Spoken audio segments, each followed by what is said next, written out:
पहन के आया करो, सब बच्चे ड्रेस पहन के आते हैं। मैंने कहा तो बेटा सही तो बोलते हैं, इसमें गलत क्या बोलते हैं गुरुजी? बोलती है पापा मेरी पुरानी ड्रेस फट गई है, मम्मी को नई ड्रेस के लिए बोला, मम्मी कहती है तेरे पापा के पास पैसे नहीं है, जब पैसे होंगे तब ला देंगे। पापा जब तक मेरी ड्रेस नहीं ला के दोगे मैं स्कूल नहीं जाऊंगी। मैंने कहा कोई बात नहीं बेटा मैं ला दूंगा। थोड़ी देर बाद मैंने सोचा यार अपने पास 300 रुपए तो है नहीं, 300 रुपए की ड्रेस आती थी। मैंने कहा 300 रुपए तो है नहीं, लाना तो उधार ही है, तो कल लाऊं उससे अच्छा है आज ही ला देता हूं। मैं मोटरसाइकिल उठाया, उसकी ड्रेस लेने के लिए मार्केट चला गया। एक दुकानदार के पास गया जो थोड़ा जान पहचान का था। मैंने कहा यार दोस्त मेरी बेटी के लिए एक जोड़ी ड्रेस लेके जानी है, मेरे पास 300 रुपए नहीं है, मैं आपको बाद में लौटा दूंगा, मुझे ड्रेस दे दो।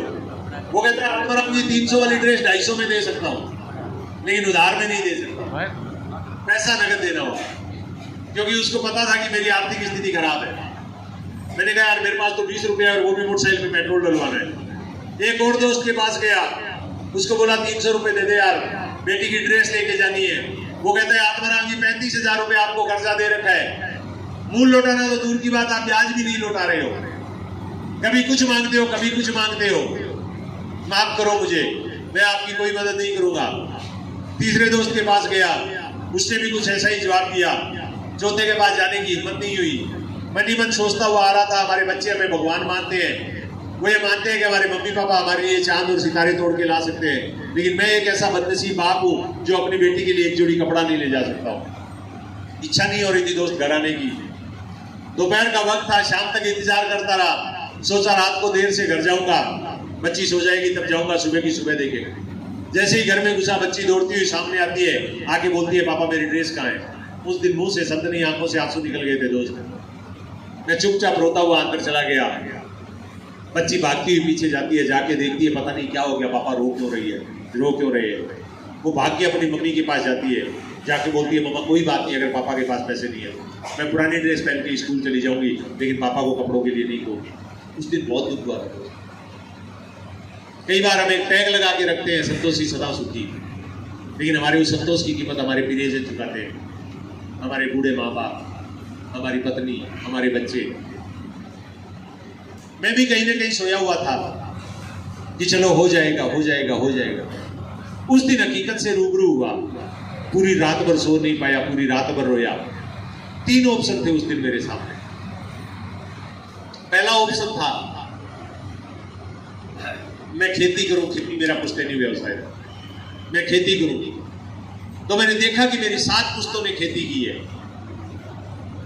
मेरी 7 पुश्तों ने खेती की। मेरे पिताजी को कैंसर हुआ, डॉक्टर ने बोला 10 लाख रुपए लगेंगे, दिल्ली ले जाओ, राजीव गांधी कैंसर इंस्टीट्यूट में इलाज करवा सकते हो, इलाज हो जाएगा। मैंने पिताजी को बोला पिताजी डॉक्टर दिल्ली का बोल रहे हैं। बोला पैसे कहाँ से आएंगे? मैंने कहा जमीन बेच देंगे। बोला जमीन बेचेंगे तो भी 1 ही लाख बटेगा, 9 लाख फिर भी कम रहेगा। 7 पुश्तों ने खेती की, एक आदमी को बचा नहीं पाए। क्या उस खेती को करके मैं मेरे सपने पूरे कर सकता हूँ? Answer is no. दूसरा ऑप्शन मेरे पास था मैं दूध बेचूं। 6 साल मैंने दूध बेचा था, मैं दूध बेचूं, दूध बेच के अपने परिवार की आवश्यकताएं पूरी करूं। 6 साल दूध बेचा था दोस्त। उन 6 सालों में हर साल करवा चौथ आई, हर साल होली आई, हर साल दिवाली आई, हर साल मेरी मैरिज एनिवर्सरी आई, हर साल मेरा, मेरे पत्नी का, मेरे बच्चों का बर्थडे आया। हर बार मेरी पत्नी की आंखें मेरे से कुछ डिमांड करती थी, बट मेरी पॉकेट अलाउ नहीं करती थी, इसलिए मैं नजरें चुरा लेता था। 6 साल में उसको एक सलवार सूट भी ला के नहीं दे पाया। क्या उस धंधे से मैं मेरे बच्चों के सपने पूरे कर सकता हूँ? Answer is no. तीसरा ऑप्शन था मैं आरसीएम बिजनेस करूं। 2 साल से मैं आरसीएम कर रहा था, लेकिन मैं सक्सेस नहीं हो रहा था। लेकिन मेरी आंखों के सामने राजाराम जी का 50,000 वाला चेक 2 लाख रुपए महीना का आने लग गया था। मेरी आंखों के सामने मेरी क्लाइंट इंद्राल सर का चेक 50,000 60,000 रुपए महीना आ रहा था। मेरी आंखों के सामने बहुत सारे लोग कामयाब हो रहे थे। इसका मतलब आरसीएम में कोई खराबी नहीं थी, खराबी थी तो आत्माराम में थी, और अगर आत्माराम में खराबी है तो खराबी ठीक की जा सकती है। उस दिन मैंने कसम खाई कि आज के बाद कुछ भी हो जाए, अगर एक भी आदमी आरसीएम में कामयाब होगा तो वो आत्माराम होगा, कोई दूसरा नहीं होगा। मैं मेरी कमजोरी को दूर करूंगा, मैं इस बिजनेस में कामयाब होते रहूंगा। अगले दिन सुबह उठा, इंद्राल सर के पास गया, वो गांव के में थे इसलिए राजाराम जी के पास गया। राजाराम जी से जाके मैंने कहा सर 2 साल से आरसी बिजनेस कर रहा हूँ, सक्सेस नहीं मिल रही है, सक्सेस नहीं मिल रही है। साफ कर दो इसको बोर्ड को। मैंने कहा 2 साल से आरसीएम कर रहा हूँ लेकिन सक्सेस नहीं मिल रही है। उन्होंने कहा 20 साल तक करते रहो, बिना सिस्टम के करोगे तो कोई सक्सेस नहीं मिलेगी। क्या बोला? 20 साल तक करते रहो आत्माराम जी, अगर बिना सिस्टम के करोगे तो 20 साल तक लग रहे तो भी सक्सेस नहीं मिलेगी। आपकी कार का टायर पंचर हो जाए, 2 तरीके हैं, 10 आदमी बुलाओ, कार को उठाओ, टायर बदलो, पसीना पसीना हो जाओ। और दूसरा तरीका है डिक्की में से जैक निकालो, नीचे लगाओ, मस्त बिंदास तरीके से टायर बदलो और चले जाओ। कौन सा तरीका आसान है, पहले वाला के दूसरे वाला? दूसरे वाले तरीके में सिस्टम है, पहले वाले में मेहनत है। आरसी बिजनेस में भी एक तरीका है, एक सिस्टम है। राजाराम जी ने कहा अगर सिस्टम को फॉलो करोगे तो सक्सेस मिलेगी, सिस्टम को फॉलो नहीं करोगे तो चाहे कितने ही साल लगा देना आत्माराम जी, कोई सक्सेस नहीं मिलेगी। मैंने कहा सर अगर मैं सिस्टम को फॉलो करूं, जैसा आप बताओ वैसा करूं, तो आप बता सकते हो मेरे को कितने सालों में सक्सेस मिल सकती है? बोले क्या बात कर रहे हो आप, सालों की बात कर रहे हो, आप क्या चाहते हो आरसीएम में? मेरे मुंह से सीधा जो शब्द निकला वो था रॉयल्टी, क्योंकि मैं तो रॉयल्टी के लिए इस धंधे में आया था। बीसी सर ने हर मीटिंग में बोला था रॉयल्टी से नीचे सोचना पाप है, रॉयल्टी से नीचे सोचना गुनाह है, रॉयल्टी से नीचे सोचना जुर्म है, रॉयल्टी से कम सोचना सोचना ही नहीं है। तो हमारे तो इधर कूट कूट के एक शब्द भरा हुआ था, दैट इज कॉल्ड रॉयल्टी। और मैं आज आपको भी ये बात बोलूंगा, या तो आरसी बिजनेस में आए मत, और अगर आए तो रॉयल्टी से पहले नहीं रुकना है, रॉयल्टी से पहले नहीं रुकना है।